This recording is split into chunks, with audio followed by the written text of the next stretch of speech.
कालदेव को मेरे पिताश्री को मुक्त करना ही होगा। मैं पुनः जाकर उन्हें मनाऊंगा। जो भी करना है शीघ्र करें हनुमान। 11 दिवस के पश्चात आपके पिता की आत्मा यहाँ से चली जाएगी, फिर आप उन्हें नहीं ढूंढ पाएंगे। प्रेतराज जी, मैंने मेरी माँ को वचन दिया है और उनके वचन की पूर्ति के लिए मुझे कुछ भी करना पड़े मैं करूँगा। मैं पिताश्री को वापस लेकर ही जाऊँगा।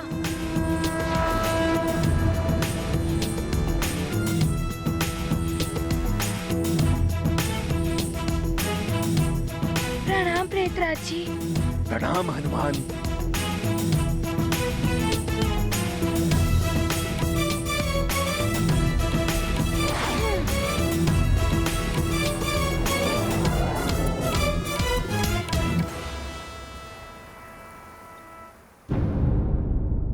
तुम्हारे पिता अब जीवित नहीं हो सकते। इसे तुम तुम्हारा भाग्य समझकर स्वीकार कर लो और लौट जाओ। ऐसा मत कहिए कालदेव। हनुमान की विनती। तुम्हारी विनती, प्रार्थना या किसी तर्क का कोई अर्थ नहीं है, क्योंकि काल समस्त भावनाओं से परे है। काल के सिंहासन विचार भू और ये लाल ध्वज की मर्यादा इसीलिए स्थिर है क्योंकि काल अपने नियमों का पालन कठोरता से करता है। नियम है तो यम है।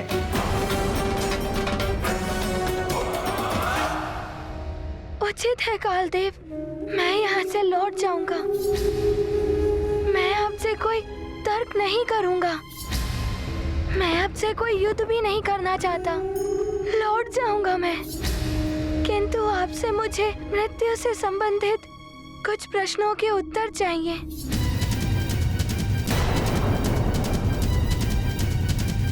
तुम होते कौन हो मुझसे प्रश्न पूछने वाले? कालदेव, मैं वो हूँ जिसके पिता को आपने असमय ही मृत्यु दे दी। वो पुत्र कालदेव के कुछ नियम जानना चाहता है। बस मैं कुछ ही प्रश्न पूछूंगा, फिर लौट जाऊंगा। हनुमान, तुम्हारे प्रश्न का उत्तर देने के लिए बाध्य नहीं हूँ मैं। क्यों कालदेव, आप भयभीत हो रहे हैं? एक बालक के प्रश्नों का उत्तर देने से पीछे हट रहे हैं आप। एक छोटी सी चुनौती का सामना नहीं कर पा रहे हैं आप। काल को भय नहीं लगता। सब भयभीत होते हैं काल से। भय भी भयभीत हो जाता है काल से। मैं दूंगा तुम्हारे प्रश्नों के उत्तर, किंतु स्मरण रहे हनुमान, प्रश्नों के उत्तर पाकर तुम्हें लौट जाना होगा। मेरे प्रश्नों के उचित उत्तर प्राप्त हो जाने के पश्चात मैं यहाँ से लौट जाऊंगा। वैसे भी तुम अधिक समय तक नहीं रुक पाओगे, क्योंकि पृथ्वी लोक पर तुम्हारे पिता की देह भी अधिक समय तक सुरक्षित नहीं रह पाएगी।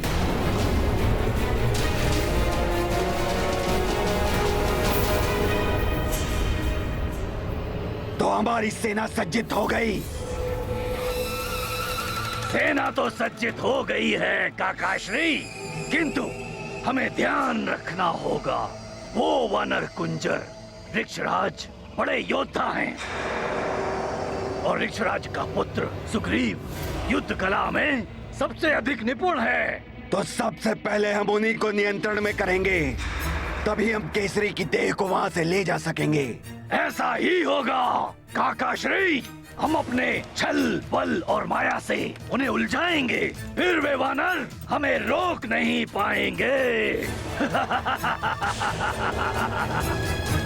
तो चलो भास्करसुर, प्रतिशोध की अग्नि में केसरी की देह को भस्म कर देंगे। हाँ, हम प्रतिशोध लेंगे।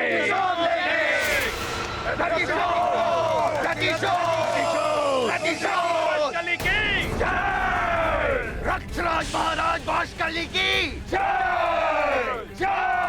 रक्षपति महाराज वाशकली की जय। रक्षपति महाराज वाशकली की प्रतिशोध।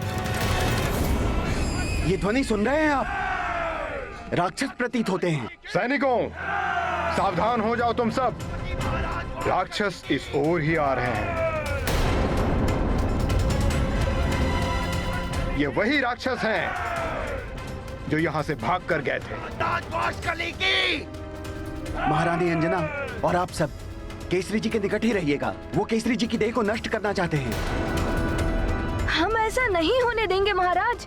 हनुमान के मित्र हैं हम उन राक्षसों का डट कर सामना करेंगे। हाँ चलो। हाँ चलिए। चलो, हम भी युद्ध करेंगे राक्षसों से। चलो चलो।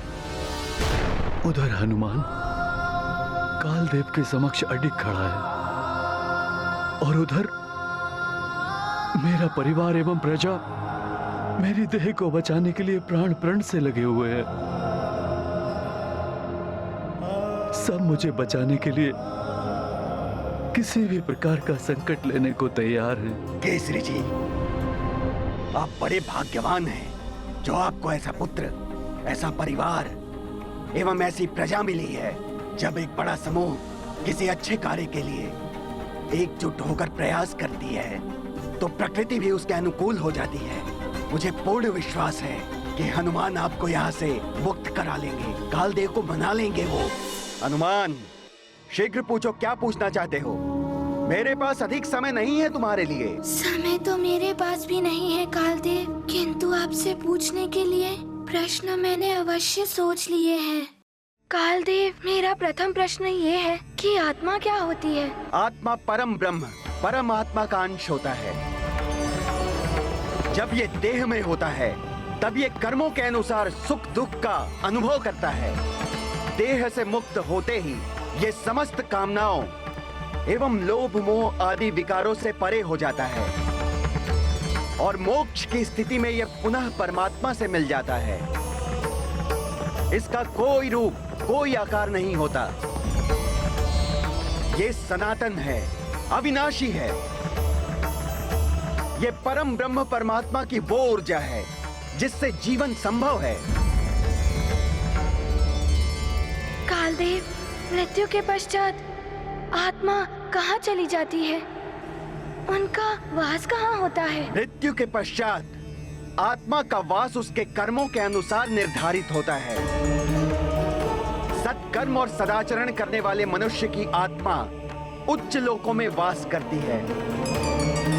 जैसे यम के लोक में स्वर्ग की प्राप्ति होती है, उनका वास शिवलोक, भगवान नारायण का गौलोक, श्रीलोक, ब्रह्मलोक आदि में होता है।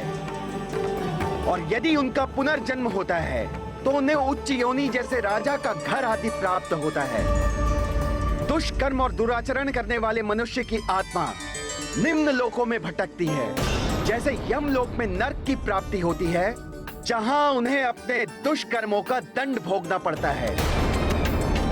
उन्हें भूत लोक, प्रेत लोक, पिशाच लोक और कभी-कभी जिन्हें किसी अन्य लोक की प्राप्ति नहीं हो पाती है, उन्हें पृथ्वी लोक में ही भटकना पड़ता है।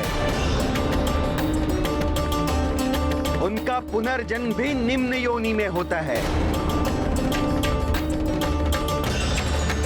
एक आत्मा का दूसरी आत्मा से क्या संबंध होता है? समस्त आत्माएं उस एक ब्रह्म की अक्षय ऊर्जा का अंश होने के कारण एक दूसरे से जुड़े रहते हैं, किंतु अपने कर्मों के अनुसार उनका एक दूसरे से संबंध निर्धारित होता है। आत्मा और आत्मा के संबंध में ना कोई बड़ा छोटा होता है, ना कोई दुर्बल और शक्तिशाली। पुण्यात्मा का संबंध पुण्यात्मा से जुड़ता है और पापात्मा पापात्मा को प्रिय होती है। समस्त आत्माओं का एक ही लक्ष्य होता है, अपनी अपनी कर्म गति पूर्ण करके अंततः उस परम ब्रह्म परमात्मा में मिल जाना। किसी भी जीवधारी का जन्म और मृत्यु का निर्धारण कैसे होता है? किसी भी जीवधारी के जन्म और मृत्यु का निर्धारण स्वयं ब्रह्मदेव के विधान के अनुसार होता है। किंतु किस क्षण जीवधारी की मृत्यु होनी है, इसका निर्धारण कैसे होता है? श्वासों की अवधि के निर्धारण से। कालदेव, श्वासों की गणना कौन करता है?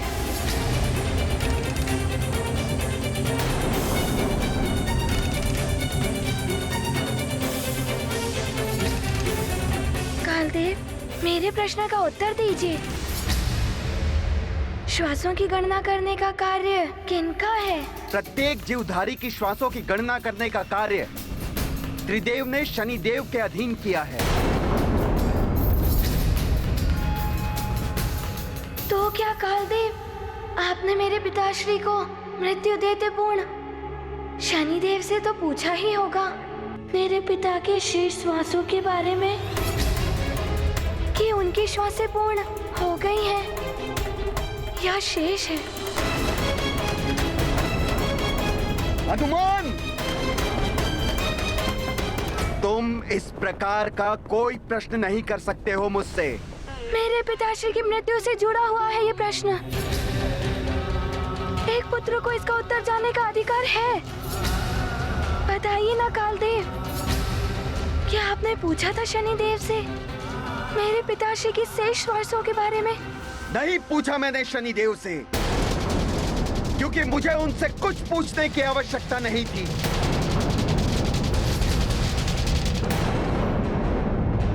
आक्रमण! आक्रमण!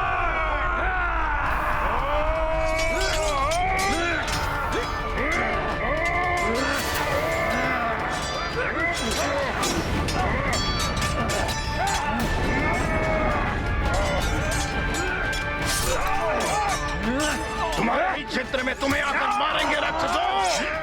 जिसने भी आगे बढ़ने की हिम्मत की उसका अंत निश्चित है। और केसरी पर उठने वाले सारे हाथ तोड़ दूंगा मैं। हाथ तोड़ोगे तुम? यही भूल की थी केसरी ने। मेरे पिता का हाथ उखाड़ दिया, वही प्रतिशोध लेने में आया हूँ।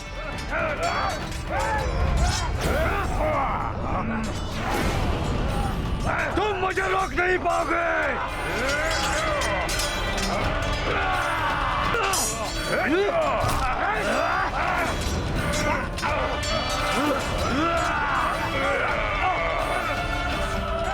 अच्छा, तो तुम ही हो वाशकासुर? हाँ, वानर राज कुंजर, राक्षसों के परम शत्रु हनुमान और उसके पिता से प्रतिशोध लेने का इतना अच्छा अवसर मैं कैसे छोड़ सकता हूँ? उसके पिता को समाप्त करके पुत्र तो स्वयं ही टूट जाएगा और इस पुत्र को हम समाप्त कर देंगे।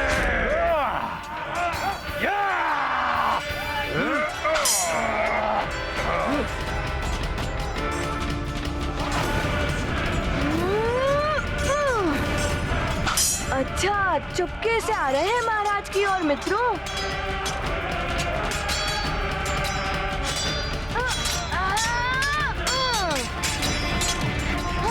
मारो, मारो मित्रों, और मारो, बच के न जाने पाए।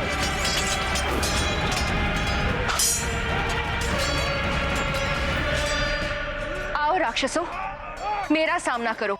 भले ही मैं अभी राक्षसी नहीं, किंतु शक्ति अब भी है मुझ में। मैं भी आती हूँ मार्जरिका। अंजना, रुक जाओ, हमें केसरी जी की भी रक्षा करनी होगी।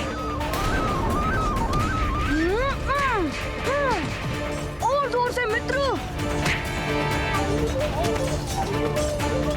अब लगता है माया का प्रयोग करना पड़ेगा मुझे।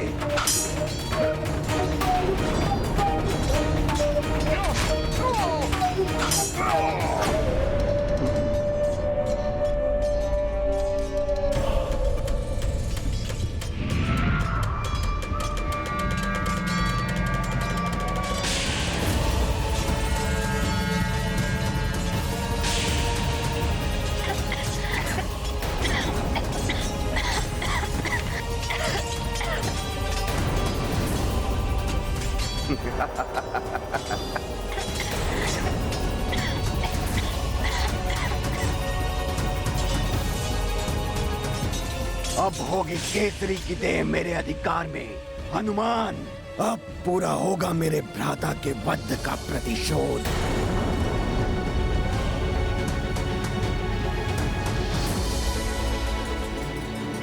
बड़ा ही अनर्थ हो रहा है।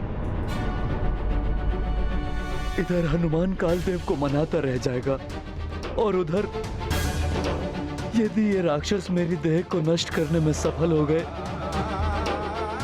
तो हनुमान मुझे मुक्त कराने के पश्चात भी असफल रह जाएगा। उसका सारा का सारा प्रयास व्यर्थ हो जाएगा।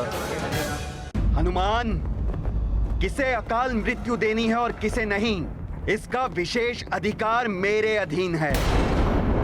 शनिदेव हो या त्रिदेव, मुझे किसी से कुछ पूछने की या किसी से अनुमति लेने की कोई आवश्यकता नहीं है।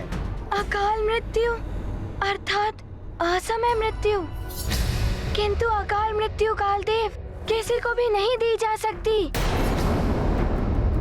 इसका भी तो कोई आधार होगा। पितृदोष के कारण होती है अकाल मृत्यु। प्राणी के दुष्कर्मों के परिणाम स्वरूप भी बनता है अकाल मृत्यु का योग।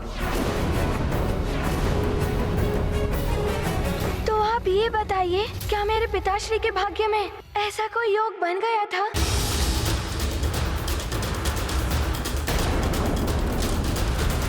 अच्छा, तो तुम मुझे प्रश्नों में उलझाकर मेरे कार्य को अनुचित सिद्ध करना चाहते हो।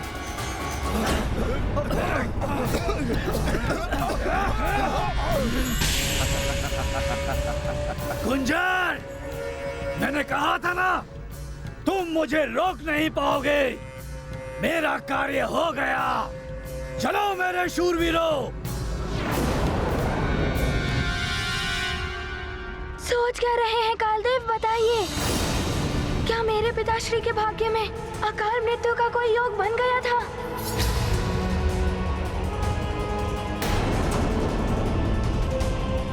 कदाचित आपके पास इसका उत्तर नहीं है। ठीक है, मैं शनि देव से ही पूछ लेता हूँ। वे न्याय के देवता हैं। कर्मों के आधार पर न्याय देना एवं दंड देना उनका ही कार्य है। हनुमत करते प्रश्न निरंतर, काल देव हो गए निरुत्तर। आंजनेय सद इच्छा पावन, भरे भाव से शनि आवाह।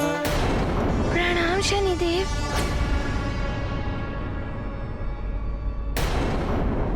शनिदेव, कृपया मेरी शंका का समाधान कीजिए। आप मुझे ये बताइए, क्या मेरे पिताश्री के कर्मों के आधार पर उनके भाग्य में काल दंड का योग बन गया था? हनुमान, तुम्हारे पिता महाराज केसरी के जीवन की श्वासें अभी शेष थी।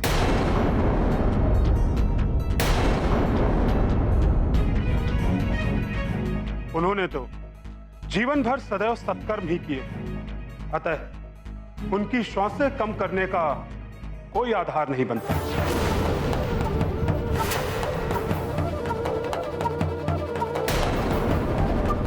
इसका अर्थ ये हुआ चित्रगुप्त जी कि मेरे पिताश्री के भाग्य में अकाल मृत्यु का कोई योग नहीं था। तो क्या आपके लेखा जोखा में कोई त्रुटि हो गई थी?